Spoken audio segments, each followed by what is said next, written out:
I wrapped all the presents, but I sort of forgot to put all the names on them. Will that be a problem? Onefootflipper. Hi, Paige here, the One Foot Flipper. It is Christmas Eve. It's pretty busy around here. There's a bunch of present wrapping going on in the background. That's all the paper noise you're going to hear. But this is the only place I can record because all the presents are between me and the basement. So just going to have a little happy extra noise, aren't we? I thought since it is Christmas, end of the year, today we're going to talk about those things that we should do after Christmas to our online stores, eBay or Temu, Poshmark, whatever. If Temu is your store though, you probably aren't watching my channel. You've probably got more money than me. I think the first thing you want to do is deal with any remaining Christmas merchandise that you have. Now, everybody knows Christmas will sell all year, but we also know that it mostly sells November through January. People either buy the stuff they want for Christmas, buy the stuff they want for next year in January, or they buy the stuff that broke when they go to put it away. And that's why Christmas will mostly sell then. So you're going to want to consider looking at your large Christmas items and considering if you want to try to put those on a clearance, try to put them on sale right now through the end of January at a big rate to mark them down, so you don't have, you know, a giant blow mold taking up a huge amount of space for the next 11 months until you have another shot to sell it again. You might also want to think about relocating your small Christmas items to your most distant location in your SKU system. That way, you know, since you're not going to be going there much for 10 months, might as well push them as far away as possible. And just think about donating or lotting up the worst of your holiday surviving items, so they're not going to take a store spot all year and then still not sell next year. Because I know that plenty of us have a store that is full as far as both space goes and as far as those free listings goes, and you really need a worthless Hallmark ornament with a piece broken off taking up one of those spots for the 4th year in a row? I don't think so. Your number 2 might be a good time to drive around the neighborhood. If you're always scrambling for boxes, then you can drive around the neighborhood and pick up a whole bunch of free boxes on that first trash evening, that first night before the next trash pickup. Especially it's a good time to find larger boxes like TV boxes and bike boxes, the kind of boxes that can be really hard to find when you need them. And you can also find a lot of other interesting curb finds after Christmas. TV sets, appliances, other things that could have been upgraded. Some people just set the old ones out at the curb, and there's nothing wrong with them. Particularly in the higher income neighborhoods, you know, where they're not going to drive to the Goodwill to donate it. They're just going to throw it away. And you might even see large decorations like blow molds or such just put to the curb a week or two after Christmas when the owners realize that they don't have anywhere to store this thing that they bought this year. Now, don't you be dishonest and go doing the trick where your buddy drives around and puts all the blow molds on the curb and then you come around 20 minutes later and pick up all that trash. That's not honest. Don't do it. Number 3 thing you want to do, consolidate. Take some time to consolidate your locations, bins, and shelves. Your goal here is really, you want to end up with a few empty tubs and shelves. And you can kind of combine this with going through, getting the Christmas items out, like I said, number 1, and pull out the rest of your real stinker items too. You know, the stuff that's been in your store for 2 to 3 years, that's been marked down to whatever your minimum price is, or maybe even below it, and it still hasn't sold. It's time to get rid of that stuff. You will likely, somehow during this process, you're going to locate items that are not listed. Now, I know this should be impossible, right? But it even happens to me. Most often, if you truly listed these items in the first place, this phantom item is going to be related to canceled orders in one way or another. Either the person canceled the order and it never ended up being relisted, because sometimes the auto relist can fail in that case. Or if it's a quantity item, I found that eBay usually, when you cancel the order on a quantity item, does not put the quantity back in. So if you've got 2 of the item and you sell one, but the person cancels it, it's only going to show you got 1 of them. Then you sell the other one, it's going to show you're out when you've really got one sitting there in location H. But what else can also happen is that you think you listed it, but you didn't. You might have done all the work.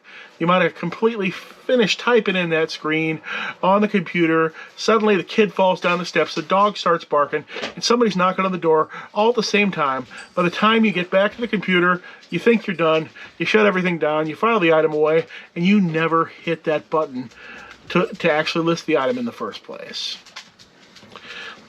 Number 3, if you're capable of doing your own taxes, then it might be a good time to do a quick and dirty run of your taxes right now. You're going to have to estimate some things, but doing so is going to give you a good idea of where you stand tax-wise, and if it would be in your best interest to try to put some more expenses on the books for this year, or to send in some more quarterly tax right now, or perhaps both. Number 4, which is related to number 3, if you have plenty of money in the bank and it would be in your best interest, then it's time let's punch some income forward to next year. Stock up on your boxes, your tape, your poly bags, whatever supplies you use right now. Do you have any consignees, anybody you need to pay out for any reason? Pay them out right now.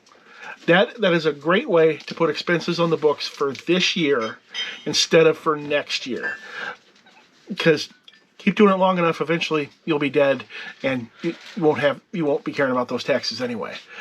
One real good trick though, to put some money on the books, expenses on the books for this year and to use it next year, is to set your pirate ship default payment amount to $1,000.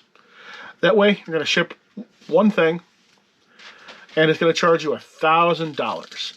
And then you're going to use the majority of that credit on pirate ship next year.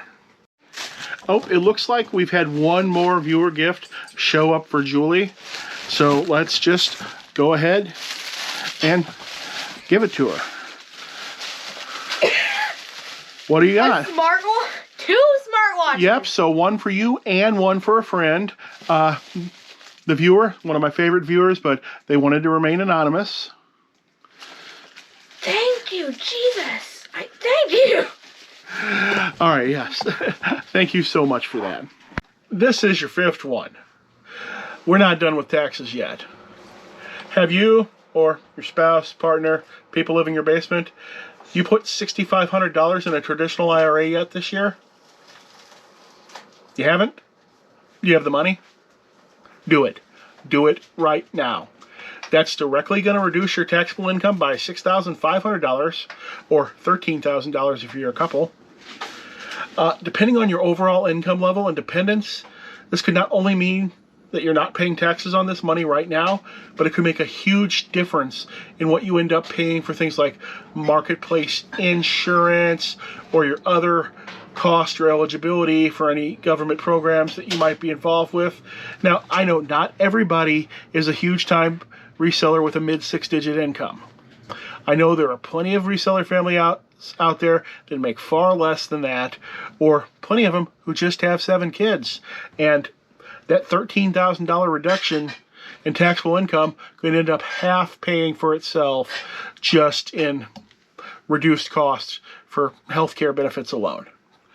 Now, someday down the road, you are going to have to pay taxes on the money you take out of that IRA, but at that point, you'll likely be retired or working less, and it's going to be almost certainly taxed at a lower rate than it is going to be taxed at right now. All right, I didn't want to sit here and make you listen to a huge video on Christmas Day, so that's all I've got for today. Thank you so much for a wonderful year. Merry Christmas, and I hope to see you again soon. See, that's One Foot Flipper's nonsense video. Today we're going to open up a pack of Beavis and Butthead trading cards. 1994, first edition. And we actually have Beavis on hand to help with the opening.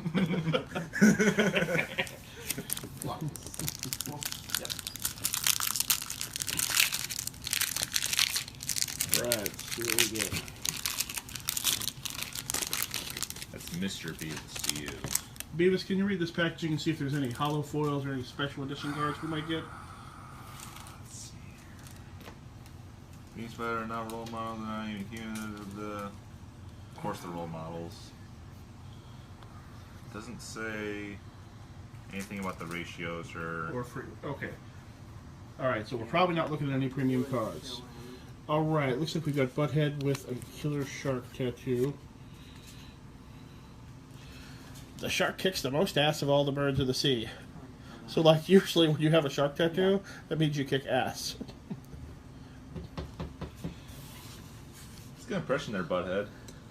No problem. Science. Tap. Three to that. Black bag. Yep. No. If you pour salt on a snail, a lot of scientific stuff happens. First strike. First strike. Yeah. Be all that you can be. Trade. Fort Dix, is that anywhere near Fort Nuts? Oh, Hasselhoff is dead. Chemicals are cool. Yep. Gift idea, slugs and salt, because you... And a card set of probably only 60 cards, you should probably do more than one slug and salt joke, right? 4, 7. Ooh. Ooh, swirly thing alert. Stuart's this kid from our school who gets, like, pay-per-view, and that's why we let him think we're his friends, so we can go over and watch Death Truck on pay-per-view. He's got, like, these sick ideas of having fun. He likes to play stuff, like games and crap, but we try to be polite or whatever, and ignore all that. And he's, like, got food, too. What a weird place. Okay, that's it. That's the Beavis and Butthead trading card. Say goodbye, Beavis. Bye.